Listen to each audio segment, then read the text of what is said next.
And you may get rejected. Maybe people not want you. You know? One big thing is going to be lack of comfort. You're not going to have the comfort you want. It's uncomfortable. Something may happen at home, and you'll hear about it, and you aren't there. Yes, you can leave and go home if you have to, but beware, these things can happen. And last of all, scorpions. So she included said, these are things we learned from One World, from going there, and that was really important for us. So we took off, and you've seen, there's a good mixture, Paul, of those both trips, back and forth between them. Our first trip to Mexico and our first trip to Ghana and to West Africa. Also, while we were at the Center for Action and Contemplation, we met Richard Rohr. And I've been reading him a lot anyway, but he became really important to us. And our motto, which is on those t-shirts, came from him. It was a really important motto. I'd remember it if I could. Probably always Yeah, we can't. Well, we can't think ourselves into new ways of living. Here, I've got it back. Read. Oh, okay. Wrong shirt, wrong t-shirt. Oh, it's the wrong t-shirt. That's a different shirt. Wire's not. Turn around. Oh, there it is. Well, we can't think our ways into new ways of living. We can live our ways into new ways of thinking. And that became our motto. Now, see, that's my memory. It's screwed up. I should have had it written down there. But we took that with us also. So anyway, away we go. We're heading for Mexico, from Albuquerque. 20 miles from El Paso, which is on the border of Mexico. The bus stops, won't go. Carburetor. So we talked to a mechanic there, and he said, we'll have to order one for you, and we can get that done in a couple of days. So he says, is there any other way we can get to Mexico? It's only 20 miles away. He says, yeah, you can take a bus to the border, walk across, and then when you get across, you know, take the local transportation to wherever you're going. So we did, and it worked. There were 16 of us. Paul, you remember that? And we knew that we were going to this certain parish. Father Bob Thomas was his name, he was pastor. He had invited us, and he was finding us places to stay in the city of Juarez, which is right across the border from El Paso. And that was going to be our first time living with families. So we asked around, and they said, take this bus. So we get on this bus, and we're asking people on the bus. Bill Payne was our Spanish speaker. And people kept arguing about where we should get off. And one lady stood up and she says, I'm from that parish, I will take you there. And she did. And we were several hours late because the bus had broken down. And we got there in the early evening instead of the afternoon. But he welcomed us, the pastor, and he took us out. And he set us up in all with different things. 2 people in each family. Rosario.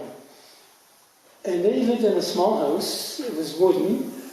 They had no running water. They had an outhouse. They had kids. It was a very happy family, and they welcomed us, and it was very good. And he turned out to be a mechanic, a motor mechanic. And I told him about the buses. He says, when you go back and get it, bring it here, and I'll soup it up for you and make sure it's ready. But he began to tell us the story of what was going on in Juarez. It's right across the border from El Paso, and they created a sort of an international zone around Juarez. There were 250 U.S. factories in Juarez. 13,000 workers, Mexican workers working for $4 a day. That was what was happening. It was actually Father Thomas who came with his car, and he picked me and Andy up and took us back, and we got the bus, and it was running smoothly now. We had a new starter, no problem. We drove over, and it ran on propane, so we had our Benito. He knew exactly where all the propane places were between there and Mexico City, so he made sure, he says, now you don't forget to stop, because you run out of propane, you're not going to be able to get more propane easily. So that was really important. So we got about halfway to a town called Torreon, and something else blew. I forget what it was now.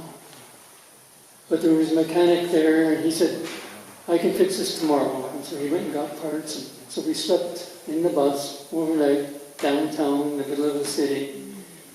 And he came back the next day and fixed it. And we got to Mexico City. And in Mexico City we have Brazilians, and we have a Brazilian parish there. And they had agreed to put our people out in home. And so we got to the parish and was put out in all these different houses. This time one person for each place, which is really good. And I stayed with the Brazilians in their place so I could talk with them and learn what was going on from them. It was really good, and it was a good experience.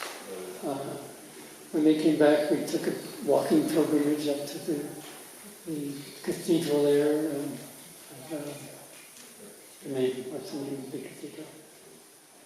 Oh, can't remember. Anyway, we had mass there and everything. And then we were leaving town, and I'm driving, and we're going down this one-way street, but there's cars parked on both sides. Paul will remember this, I think. And Paul, you spoke Spanish pretty well too, didn't you? I learned it, but that first summer my Spanish was pretty poor. So anyway, there was just barely room for the bus to go down between these two rows of cars, and we get to this main street that we have to turn onto, and I turned, I was driving, and then we went about 3 or 4 blocks, and all of a sudden, a pickup truck came right in front of us and stopped. And the guy got out, and we had to stop, of course. And he's yelling at us in Spanish, and I guess Bill Payne told us that somehow we clipped his truck.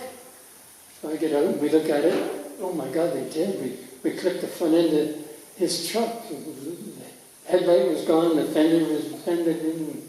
So when you turn a big bus, the back end swings out and it comes. Anyway, by this time the police had come. Oh boy, we're deep doo-doo now. So we said to the guy who owned the truck, he says, well, what's it going to cost to fix your truck?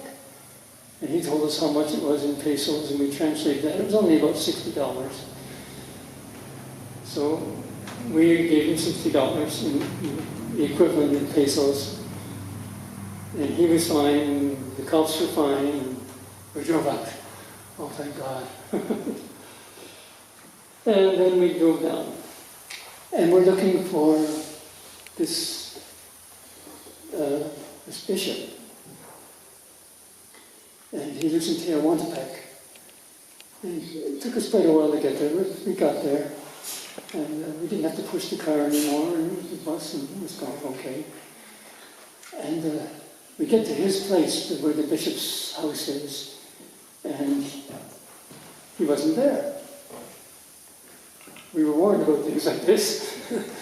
But he's coming back. He's just out at the parish somewhere. So we can cook our meal, and we're sitting there, and there was a volleyball game, and I think Paul and people got involved in it. Canadians against the Mexicans, and it was kind of fun. But then the bishop came. He drove up in a pickup truck, and he got out, and he's wearing blue jeans and a t-shirt, and he's got a wooden cross. No big mitre, no robes, just couldn't believe this bishop.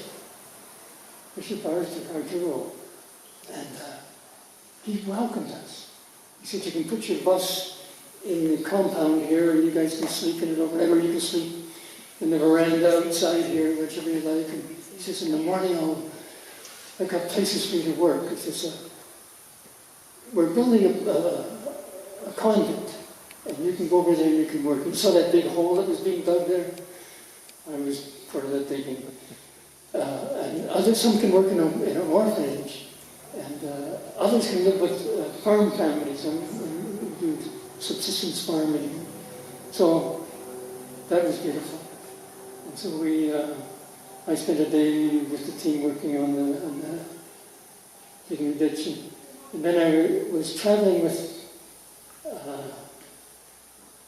one of the priests who wanted me to go and visit his parish. And I got sick. I started to throw up. And he took me back, and they warned us. He's sick. He turned out to be me. So I spent the next week or so living in I would say, also the guest house. So that was a really good time for us. We learned a lot. We actually took some time to go to the beach for a weekend, and we came back and we all switched places and things like that. And of course, the next year we did go back there. And it was the orphanage that was the best place for us to work. It was fantastic. Well,